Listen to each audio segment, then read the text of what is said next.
রিসার্চের একটা বড় সুবিধা আমাদের ভ্যাটের আইন কারণ কঠিন, এই কথাও সত্য।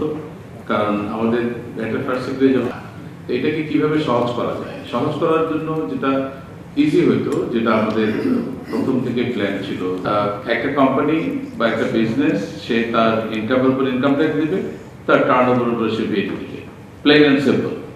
একটা শিডিউল থাকবে যেখানে বলা থাকবে যে আমরা ওইভাবে যে আমরা একটা শিডিউল, বড় একটা শিডিউল আছে, বলা হচ্ছে যেগুলো এসেনশিয়াল তার উপর কোনো ভ্যাট হবে না।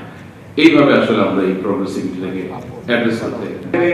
আমাদের যদি সিঙ্গেল রেটের ভিটি হতো আর সিম্পলি যদি বলা হতো এই যে কত কত ফর্ম আমরা আবিষ্কার করলাম, ডাটা মেনটেন করেন যাদের নিজস্ব সিস্টেমে ইআরপি আছে, আমরা বলেছি আপনার ইআরপি থেকে আপনি ওয়ান ক্লিকে ভ্যাট রিটার্ন তৈরি করে দেবো, তাহলে দেখবেন যে আসলে তো সহজ, কারণ আপনার সিস্টেমে সব ডাটা আছে। আমার রিটার্ন এই ডাটাগুলো অটোমেটিক্যালি আইডার সিস্টেমে ক্যাপচার করে আপনি ফেলতে পারতেছেন।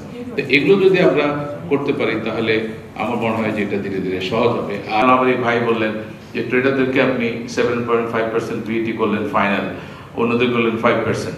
এটা নিয়ে কিন্তু ব্যাপক বিতর্ক আছে। আমরা বিশেষ করে বিজনেস কমিউনিটির সাথে যখন বসি, কস্ট বেড়ে যাচ্ছে, আর আমাদের ভাইয়েরা যারা এখানে সুতা উৎপাদন করে ওনারা আমাদেরকে অনেক বেশি চার্জ। ভালো, এটা খুঁজে বের করে করাটা এটা কিন্তু খুবই ডিফিকাল্ট।